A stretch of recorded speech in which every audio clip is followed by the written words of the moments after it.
Well, Toronto Police Chief Demkiw is meeting with residents in the Jane and Driftwood community in the wake of a deadly weekend that saw 2 shootings, including the death of a 39-year-old father of 4 from Ghana. For the very latest on this, let's go live now to CP24's Beatrice Faisman. Beatrice, we know that you've been here in that area of Jane and Driftwood several days now since all of this started, and I'm sure the community is still reeling over really just what happened. Certainly the community is reeling, Kayla. You know, I was here yesterday evening just before 5 o'clock. A woman approached me she says, I have boys at home. They're not allowed to leave the house right now after what happened over the weekend. So there's certainly a sense of uneasiness. And that's partially why Toronto's Police Chief Demkiw came here around noon to the Driftwood Community Centre to meet with local community members and residents here to try to talk to them and reassure them. What you don't hear him saying right there to reporters when, you know, he was asked if he wanted to make a statement, he simply said, no, today is about the community. And so he went and met with some of these residents, took photos with some of the school children.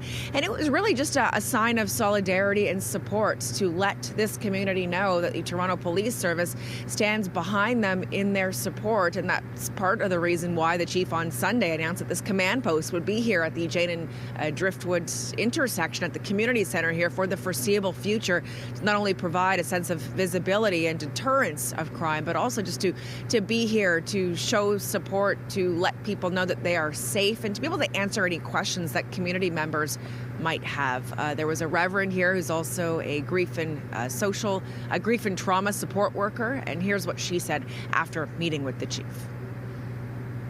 The relationship that we have with the police has to be like both ways.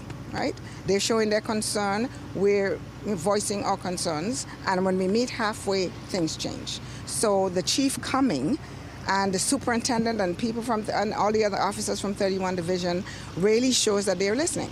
And this is good, it's encouraging for the community. On Saturday, a 39-year-old man from Ghana, a father of 4 who arrived here in Canada back in November, Kayla, to forge a better path for his family, was tragically shot dead. He was shot 3 times, rushed to hospital. He did not survive. Police saying he was absolutely innocent, that he was indiscriminately shot, and it came 24 hours after a 16-year-old boy was also shot. We heard from police yesterday that 16-year-old was waiting for the bus to go play a volleyball game. So there are a lot of victims here. Their families absolutely heartbroken and traumatized. The mother of the 16-year-old boy is simply happy that her son is still alive. Police yesterday also putting out a couple of photos of the suspect they're looking for. Take a good look. Police believe the community will be able to help them identify this suspect. They're trying to find out as well if he acted alone and what the motive was. Early on, police said this is all the hallmarks of gang activity. A stolen vehicle, a stolen Acura RDX used in the shootings as well. It was abandoned out in Hamilton, but police are asking anyone with information, Kayla, to continue to come forward. Back to you. Okay, Beatrice Faisman reporting for us in the Jane and Driftwood community this afternoon. Thank you, Bea.